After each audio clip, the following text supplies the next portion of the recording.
우리의 모든 종을 사방을 불러 우리 기도할 일밖에 없습니다. 기도만이 우리의 삶입니다. 우리 기도로 우리의 모든 문제들을, 우리의 상황들을 하나님께 아뢰고 해결받고 인도함 받기를 바랍니다.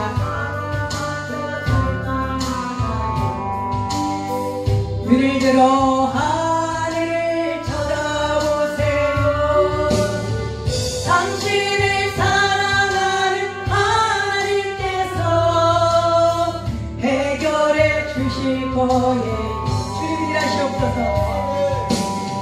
지금 당신이 먼저 해야 할 일을 하나님이 하실 일 인정하면서 모든 것이 합력하여 선을 이룰 줄 믿고 따라가는 일이죠. 아무것도 염려하지 말고 모든 일에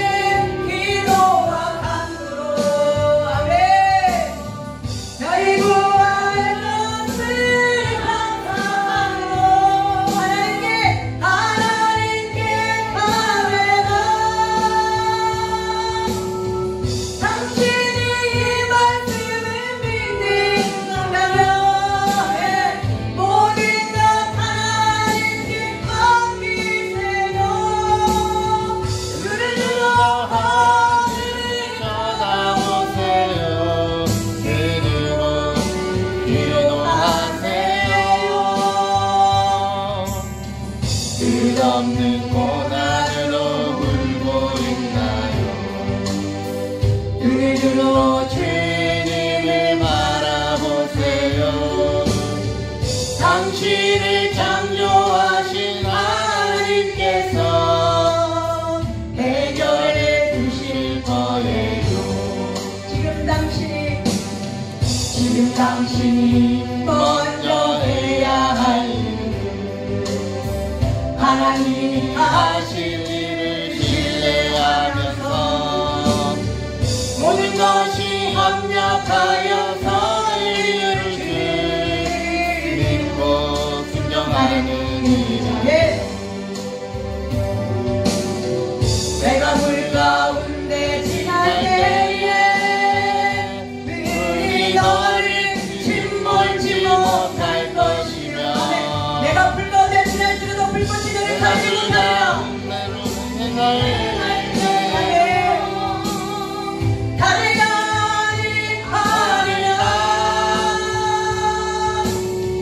하나님의 이 약속을 믿는다면 모든 것 주님께 맡기세요. 눈을 들어 주님을 바라보세요. 감사하세요. 내가 불 가운데 지날지라도 불 가운데 지날 때에 우리 너를 침몰치 못할 것이며 할렐루야. 불꽃이 너를 가리지도 못하리라. 불 가운데로 믿는 말씀 하나도 상하지 않으려고 도와주시오. 다시 아니라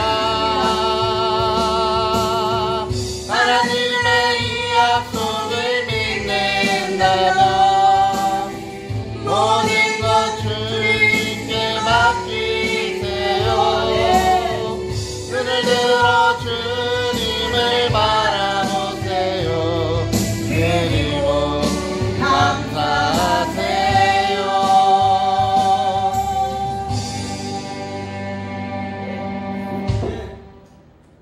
할렐루야. 아멘. 여호와 하나님은 지금도 살아계셔서 역사하신 줄 믿습니다. 아멘. 이사야 11장에 보면 여호와 그 하나님은 그 시온의 의를 빛같이 그다음에 예루살렘의 구원의 그 횃불의 봉이같이 그 모든 것을 이룰 때까지 하나님은 쉬지 아니하시고 일하신다고 말씀하셨습니다. 아멘. 우리가 저녁에 수면을 취합니다. 심하게 말하면 돈에 들어도 원줄도 모르고 깊은 잠에 무슨 난리가 나도 전쟁터 같은 난리가 나도 깊은 수면에 잠에 취할 때가 있습니다. 죽는 듯이 잤다고 말을 하죠. 그러나 우리가 잠에 취하고 있을지라도 우리의 심장은 박동수를 정상으로 우리의 뇌는 움직이지 않고 우리의 몸의 피는 쉬지 않고 우리가 흐르는 것을 알 수가 있습니다. 아멘. 그것이 멈춰버리면 심장이 멈춰버리면 우리는 그대로 가는 거죠. 우리 일하는 몸의 작은 반응 하나까지라도 큰 힘에 의해서 보이지 않는 큰 힘에 의해서 작용이 되는 것처럼 그보다 더 큰 힘과 능력은 뭐냐? 우리 눈에 보이지 않지만 지금도 우리를 위하여 일하시고 살아계셔 역사하시는 전능하신 하나님이 계시다고 하는 것을 믿으시기를 바랍니다. 아멘. 그 하나님의 손길이 여러분들을 만지시고 아멘. 여러분들의 삶의 모든 반경들을 인도하여 주시고 아멘. 섭리하여 주시고 계시다는 것을 믿으시기를 바랍니다. 아멘. 지금도 하나님은 나를 위하여 일하고 계십니다. 아멘. 분명히 믿습니다. 아멘. 만약에 그 소망이 없다면 그 믿음이 없다면 저는 오늘 이 자리에 설 자신도 없을 것이고 여러분들이 성전에 찾아오지도 않았을 것이고 그러나 시라라기 같은 작은 그 믿음 하나까지 그 믿음이 있을지라도 그 믿음으로 하나님은 뭐 하신다 그랬어요? 기적을 일으키신다 그랬어요. 아멘. 너희가 이와 같은 일 행하지 못한 게 뭐냐? 믿음이 없는 자들아 왜 의심하느냐? 겨자씨 하나만 한 그러한 믿음이 너희에게 있다면 너희가 이 산을 들어 바다에 던지라면 던져줄 것이요. 아멘. 능치 못함이 없다고 말씀하셨는데 아멘. 그 하나님이 누구냐? 바로 우리의 하나님, 아멘. 여러분들의 하나님, 아멘. 지금도 일하고 계신 하나님을 아멘. 믿으시기를 바랍니다. 아멘.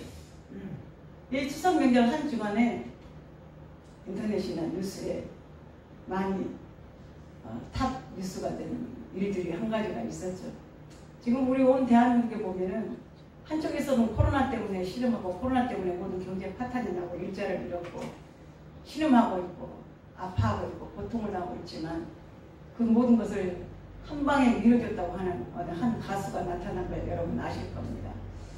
근데 좀 아이러니한 저는 우픈 그런 이야기를 하나 여러분 우리 함께 나누면 여러분들 그 방송을 보면 어떤 생각을 하셨는지 나훈아라고 하는 가수가 자기 평생 노래 대중의 유행가의 한 중심을 잡고 우리나라를 이끌어왔다고 이야기합니다. 많은 사람들이 거기에 환호하고 그 노래의 위로를 받고 그 노래 때문에 마음에 어떤 상처나 그런 즐거움을 찾았다고 이야기합니다. 저도 봤어요. 뭘 중심에 봤느냐? 가만 보니까 그 노래 한 곡 중에 저에게 꽂힌 게 뭐였냐면 저는 이제 목사로서 그 노래를 들었죠. 테스라는 노래 여러분 혹시 보셨습니까?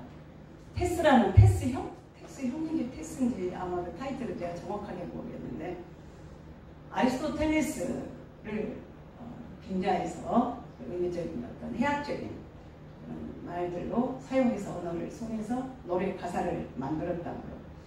그래서 아주 의미가 있죠. 우리의 삶들을 풍자하는 것 같은 해학적인 의미로 노래 가사 말을 써가지고 노래를 만들었는데 어떤 질문을 했냐. 테스형 왜 말이 없느냐. 세상이 왜 이러냐. 사랑이 왜 이러고 세상이 왜 이러냐. 대답 좀 해봐라. 질문을 좀 해봐라. 뭐냐. 그때 당시에 우리가 아리스토텔레스가 살았던 그때 당시에 헬라 철학에는 문화의 중심이 모든 이런 철학자들을 중심으로 문화가 황금기를 맞이해서 흘러갔을 때입니다. 그래서 그 사람들의 최고 이상은 뭐냐? 바로 이 철학이었습니다. 신의 경지에 이를 정도로. 그래서 이런 소피스트, 이런 철학자들을 지혜롭다고 말하고 이들을 최고의 신의 권위로 높이 세웠었죠. 그러니까 그들의 말은 곧 하나님 신의 말이었어요. 그들의 언어는 곧 신의 언어였고 그들의 가르침은 곧 신의 가르침이었고 그 정도로. 근데 이제 그 상황 가운데 질문을 한 거죠. 삶이 왜 이래? 사랑이 왜 이래? 인생이 왜 이래? 그래서 마지막 한 가지, 마지막 줄 보니까 뭐라고 하냐면 실제로 죽어보니까 천국이 있을까? 대답 좀 해보세요. 죽었으니까 가서 천국이 있는지 없는지 지옥이 있는지 없는지 가서 봤을 거 아닙니까? 대답 좀 해주세요 하더라고요. 저는 웃음이 나오더라고요. 왜? 그 사람은 그게 가장 궁금하고 요즘 현대인들도 거기에 삶에 물론 많은 사람들이 그렇진 않지만 대부분 지혜 있는 사람들은 사람 생명이 이 생에만 있는 게 아니라 분명히 그 다음 생에도 있겠지. 그럼 차후의 세계는 뭔가? 그러면은 그 세계를 내가 조금 준비하면서 인생을 조금 준비해봐야 되고 다시 생각해봐야 되고 막상선 되지 않겠느냐. 여기 세계가 있다면, 다음 세계가 있다면, 천국이 있다면, 지옥이 있다면 이런 걸 생각하는 사람도 있거든요.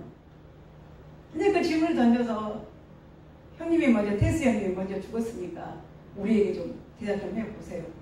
천국이 있을까, 지옥이 있을까 좀 대답해주라. 근데 우리가 아는 것처럼 죽은 자는 말이 있어요, 없어요? 말이 없죠.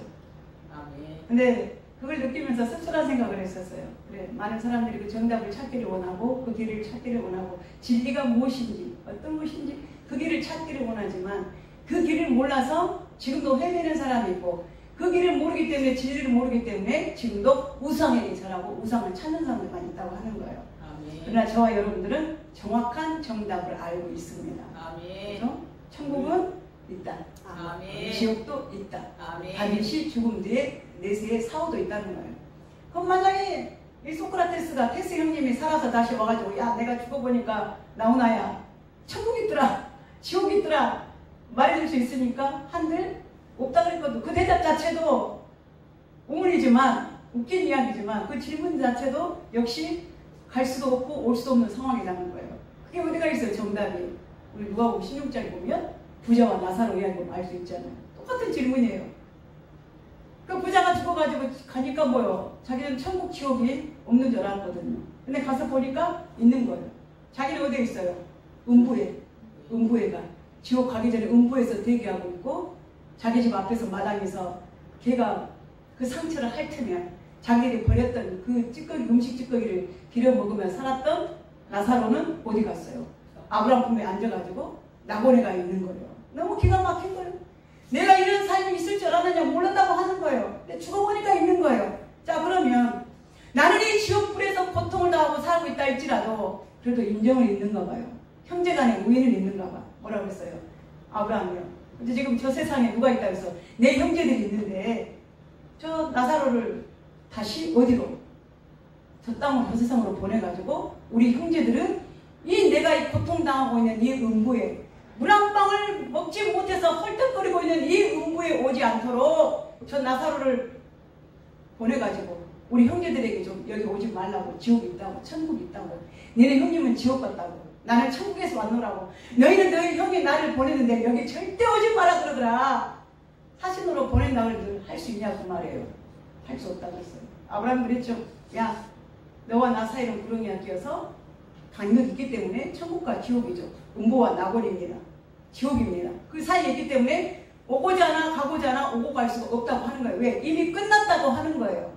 그러나 내 여기서 나사로가 가든 네가 가든 네 형제들한테 가서 야, 천국이 있더라, 지옥이 있더라 가서 이야기한다고 한들 믿을 줄 아냐고 말해요. 안 믿는다는 거예요.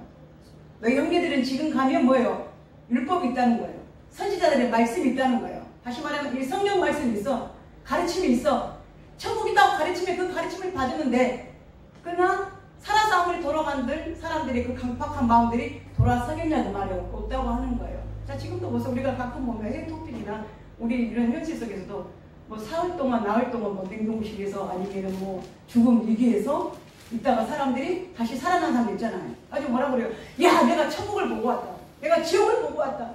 내가 죄만 짓다가 살았는데 하나님이 나를 그곳에서라도 나를 용서해 주시고 나를 살려주셔서 너는 이것을 반드시 가서 증거해라. 증언해라. 네가 본 대로 1.1에게 변함도 없이 오차도 없이 너는 네가 본 사실 그대로 네 형제들에게, 세상 사람들에게 천국과 지옥이 있다고 가서 간증하라고 그들을 되돌려보는 사람들이 들어간 거예요. 이상한 사람이 어떻게 보고 왔지? 뭘 보고 왔지? 거기에 그다지 관심을 두고 있지 않다고 하는 것입니다. 그러나 우리는 우리의 가는 세계와 지금 현재 우리가 살고 있는 이 세상의 모든 삶의 위치가 그것을 이끌어 주신 분이 누구냐? 바로 하나님이시라는 거예요. 그 하나님, 분명한 하나님.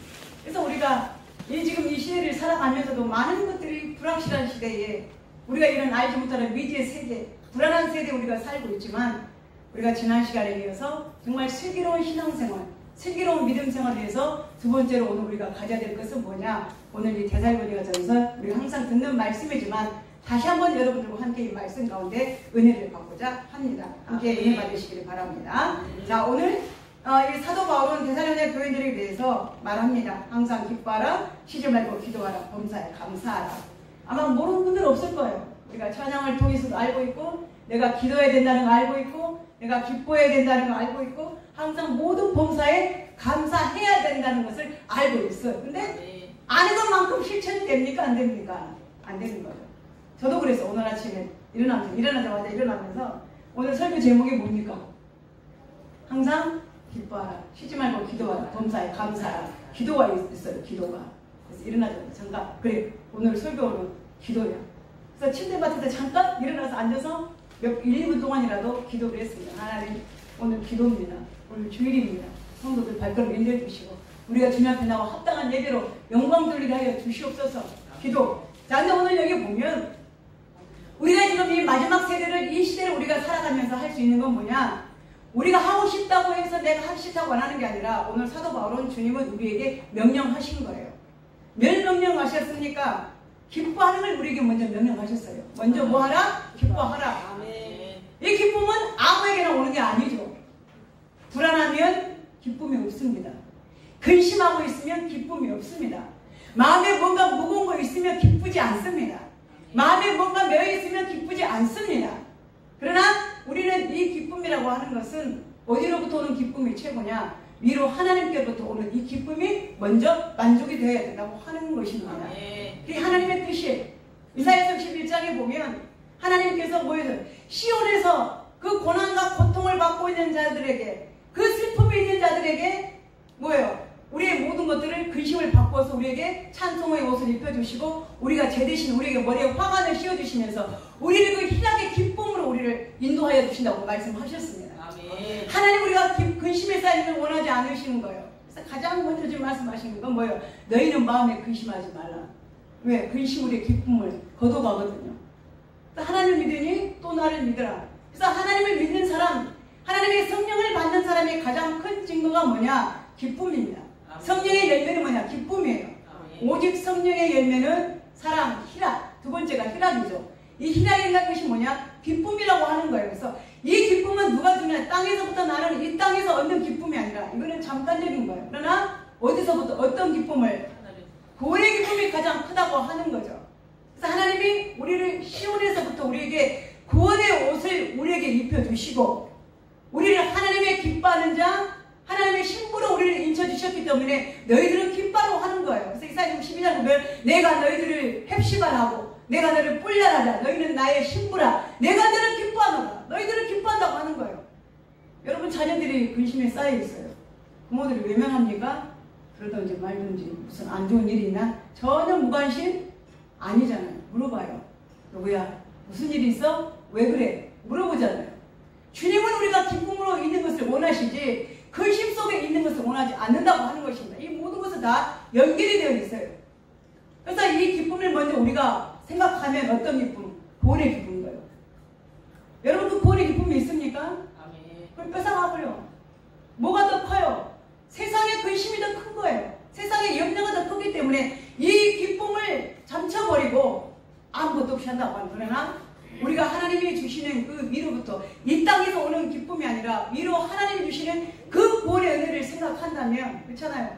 그 역사가 얼마나 큰 역사예요. 여러분들이 하나님을 믿는 것, 여러분들이 예수 믿게 된 동기, 하나님을 믿게 된 동기, 교회 오게 된 동기, 그게 아무렇게나 일어난 일상적인 일입니까? 저는 내 일생 일대의 가장 큰 기적이 뭐냐면 하나님 만나는 거예요. 내 일생 일대의 가장 큰 기적이 뭐냐? 하나님이 나를 불러주신 거예요. 내가 구원받았다고 하는 사실입니다. 내가 죄인이었는데 의인이 되었고 내가 죽을 수밖에 없었는데 하나님이 내게 생명을 주셨고 내가 지옥에 갈 수밖에 없었는데 나를 그 지옥에서 끄집어내셔서 하나님이 나를 어디로? 하나님이 나를 천국으로 인도하시기 위해서 나를 보내는 그 구름통에서 나를 건져주셨다고 하는 거예요. 사람들이 나한테 돈 몇 푼 준다고 그게 기쁩니까? 물론 기쁠 수 있어요. 내게 이루어지지 않는 일이 있어졌다고 해서 기쁠 수 있습니다. 내가 생각지 않던 일이 이루어졌을 때 기뻐할 수 있습니다. 그러나 가장 큰 기쁨은 뭐냐? 생명의 역사. 내가 구원받았다고 하는 사실이에요. 구원의 기쁨입니다. 그 기쁨은 어떤 기쁨이냐? 이 세상에 나가서 우리가 요한복음 4장에 보면 사마리아 수가성 여인이 나오죠. 그녀는 세상도 모든 거 다 취해봤어요. 근데 기쁨이 있었어 없었어요? 없었던 거예요. 만족이 없었던 거예요. 먹을수록 마실수록 갈증만 나는 그 인생에 육신적으로 물질적으로 그 모든 것들을 다 취하려고 했지만 그 마음속에 남아있는 건 여전히 뭐가 남아있었습니까? 영적인 갈증이 남아있었던 거예요. 그러나 주님을 만났습니다. 예수님 당신 누굽니까? 당신 누구길래 나에게 물을 달라고 요구합니까? 주님이 말씀하시면 네가 만약에 내가 누군 줄 알았더라면 네가 먼저 나에게 물을 줬을 텐데 그러나 이제부터 너희 우물가에 물을 길러 오지 말고 내가 너에게 주는 영원한 물을 마셔라. 그럼 그리스도신 거예요. 그 여인이 그 예수님을 만나고 동네 가서 사마리아 그 수가성에 가서 사람들에게 뭐라고 외칩니까? 내가 메시아를 만났다. 내가 그분을 만났다. 내가 그 사람을 만났다. 기쁨으로 많은 사람들에게 그 기쁨의 소식을 외친 것처럼 오늘 우리는 세상에 여러분들이 힘들 때에 고통당하고 있을 때에 뭘 생각하느냐? 생각을 바꾸십시오. 무엇을? 주님이 나를 구원하신 거예요. 나를 사랑해 주신 거예요. 이게 뭐냐? 에베소 교회들이 잃어버렸던 첫사랑, 첫 믿음인 거예요. 그걸 잃어버리고 사는 거예요. 우리가 처음 만났을 때 얼마나 불같이 뜨거운 사랑을, 뜨거운 만남을 가지고 우리가 세상에 다른 거 보여 안 보여요? 아무것도 안 보이죠. 다른 건 아무것도. 사랑에 빠지면 밥도 안 먹어도 배부르다 그러더라고. 사랑에 빠지면 뭘 안 해도 아무것도 이 세상에 아무것도 부모도 형제도 안 보이고 누구만 보여? 그 여인만 보여. 그 남자만 보여. 그 사랑의 대상만 보이는 거예요. 뭐 때문에? 사랑 때문에. 왜? 그 기쁨이 있기 때문에. 그 만족이 있기 때문에. 마찬가지로 주님이 나를 사랑하신 그 구원의 은혜를 우리가 잃어버렸기 때문에 우리 마음에서 뭐가 나옵니까? 기쁨이 없어져버린다 하는 거예요. 그러나 그 기쁨은 우리 안에서 내 속에서 생겨나는 거예요. 뭘 보면 그 기쁨을 우리 속에 저장해 놓으면 그 기쁨이 어디로 나옵니까? 얼굴 밖으로 나오게 되는 거예요. 그래서 우리가 사람들 만나면 인상이 참 좋으시네요. 교회 다니는 사람과 안 다니는 사람과 예수 믿는 사람과 안 믿는 사람과 성령이 충만한 사람과 안 충만한 사람 분명히 얼굴이 다르죠. 뭐가 달라요? 그러니까 예수 안 믿던 사람들이 예수를 믿고 구원받아서 교회 다니게 오면 사람들이 뭐라고 그래요? 야 인상이 달라졌네. 얼굴이 달라졌네요. 얼굴이 환해졌네요. 밝아졌네요. 뭘 보고 그래요? 내 속에 기쁨이 있기 때문에 그 기쁨이 어디로 나옵니까? 밖으로 나오게 되는 거죠. 얼굴이 나오게 되는 거예요. 그래서 우리는 뭐예요? 항상 보면 예수 믿는 사람, 교회 다니는 사람 항상 얼굴에 뭐가 있어야 돼? 주름이 있어야 됩니까? 없어야 됩니까? 성령의 달인이고 다르셔야죠. 팽팽해야죠. 구김이 없어야 됩니다. 몸만, 기쁨만 있어야 되는 거. 얼굴이 환해. 그러니까 얼굴 보면 뭐예요? 이야기하고 싶고, 얼굴 보면 기도하고 싶고, 얼굴 보면 만나고 싶고, 얼굴 보면 또 보고 싶고. 근데 교회를 다녀도 예수를 믿는다고 해도 기도한다고 하면서도 하나님께 예배한다고 하면서도 기쁨이 있어요? 없어요? 없는 거예요. 잘못됩니다. 그러니까 성령의 열매는 가장 우리에게 뭘 주느냐? 그 기쁨을 주는데 그 기쁨은 세상에 그 어떤 것도 뺏어갈 수가 없다고 말씀하셨어요. 제가 그걸 여러분들 하나님의 구원의 은혜가 내 속에 들어오면 세상이 달라 보입니다. 다른 세상을 살고 있는 것처럼 보여요. 여러분 꽃들이 웃고 있다는 표현 여러분들 느껴보셨습니까? 꽃들이 나에게 이야기를 한다는 걸 여러분들 체험해 보셨습니까? 꽃이 춤을 춘다는 걸 여러분 이해가 됩니까? 공중에 나는 새 한 마리가 날아다니며 춤을 춘다고 하는 게 느껴집니까? 새가 지저귀는 게 나에게 대화를 걸어온다는 게 여러분 느껴졌습니까? 구원받은 자야만이 아는 거예요. 마치 그 뭐가 같으냐? 하나님의 에덴 동산을 창설하실 때에 아담과 하와를 놔두고 세상의 모든 만물들을 다 가운데에 아담과 하와와 같이 동거하며 살게 하셨잖아요. 그때는 뭐예요? 모든 것들이 다 서로 통일이 되고 대화가 가능했고 같이 함께 즐거워하며 살았던 거예요. 그게 뭐냐면 내 안에 하나님의 구원의 기쁨이 들어오면 얼마나 기쁜지 꽃이 바람에 움직여도 춤을 추는 것 같고 나에게 이야기를 걸어오는 것 같고 나를 향해서 방긋방긋 웃는 것 같고 나무 한자락이 흔들려도 공중에 새가 날아다녀도 그 새가 나를 위해서 춤을 추는 것 같고 대화하는 것 같이 느껴진다는 말입니다. 왜? 세계가 달라져요. 생각하는 세계가 달라지기 때문에 그 믿음의 세계가 달라지기 때문에 이 세상의 모든 것들을 보는 그 세계가 구원받았다고 하는 그 기쁨 가운데 달라지게 된다고 하는 것입니다. 그는 아무도 뺏을 수가 없어요. 그 구원의 기쁨이 여러분들을 인도하도록 여러분들의 마음을 바꾸시기를 바랍니다. 그 구원의 기쁨이 여러분들의 심령에 충만하기를 바랍니다. 세상에 다른 어떤 것도 그 기쁨을 이기지 못하도록 내 마음에 있는 기쁨을 내 마음에 있는 이 마음의 기쁨을 다른 어떤 것도 빼앗기지 못하도록 여러분 간직하시기를 바랍니다. 자, 왜 그러느냐? 마음의 기쁨이 있어야 그 다음에 뭐가 됩니까? 기도하게 되는 거예요. 그죠? 근심 있는데 기도가 돼요? 안 돼요? 귀찮아. 기도해도 되나? 안 되더라. 내가 다 해봤는데 안 되더라. 말 한마디도 뻥끗하기 싫은데 무슨 기도가 되겠습니까? 근데 기쁘면 감사하면 뭐하라? 기도하게 되어 있습니다. 어떤 마음으로? 감사함으로 기도하기 때문에. 자, 기도는, 자, 여기서 기도의 말씀 보니까 쉬지 말고 기도하라. 자, 기도의 때를 놓치지 말라는 거죠. 길에 갈 때도, 앉아있을 때도, 운전할 때도, 잠자기 전에도, 식사할 때도, 모든 시간들을 뭐예요? 쉬지 말고 연결될 수 있도록 기도를 하라고 하는 것입니다. 그래서 이거는 우리에게 훈련인데, 우리 생각 속에서 우리가 알면서도 못하는 거죠. 우리가 보통 성도들에게 말하면, 내가 기도해야 되는데요. 제일 못한 게 뭐야? 기도해야 되는데요. 못한다는 거죠. 그러나 이 기도는 하나님과 우리와의 사이에 뭡니까? 대화일 뿐만 아니라 통로입니다. 통로. 막히지 않는 통로예요. 그러면 우리가 여러분들이 기도하는데 실망할 때가 많죠. 야, 기도해도 안 되더라. 낙심할 때가 있습니다. 그러나 야고보서 선지자는 야고보서 1장에 보면 너희가 왜 기도하다가 절대적인 기도의 독은 뭐냐? 기도하면서도 우리가 죄를 짓는 거. 기도할 때도 우리는 죄를 짓고 기도를 해요. 응답되지 않는 기도를 하고 있어요. 여러분 기도를 한다고 여러분들이 다 응답받는 기도를 하는 게 아니라 응답 안 되는 기도를 하고 있어요. 지금도 그럴지 몰라요. 미끄러진 그 기도는 절대 응답 안 됩니다. 응답 안 되는 기도를 하고 있어요. 어떤 기도가 응답이 안 되느냐? 첫째, 의심하는 기도. 그래서 야고보서 1장 4절 보면 너희 중에 누가 의심하느냐? 의심하는 자는 마치 바다 바람에 밀려 요동하는 바다 물결과 같으니 이와 같은 자는 절대로 죽기 없기를 뭐예요? 생각하지 말라. 의심하는 자예요. 의심하면서 왜 기도합니까? 이거 마치 뭐예요? 언연일치가 되지 않는 거죠. 그래서 우리가 기도할 때는 무엇으로 간구하래요? 주님이 아무것도 염려하지 말고 오직 믿음으로. 뭐로? 믿음으로. 믿음으로 구하라고 했어요. 기도하면서 될지 안 될지 모르지만 그냥 기도하라는 그냥 힘 보는 거예요. 앞에다 뭘 전제를 하고 될지 안 될지 모르지만 그 다음에 뭘 전제를 해요? 아 이거 안 될 것 같은데 불가능을 전제로 하고 그래도 기도를 해. 아니 없애야 됩니다. 불가능, 의심 이걸 놓고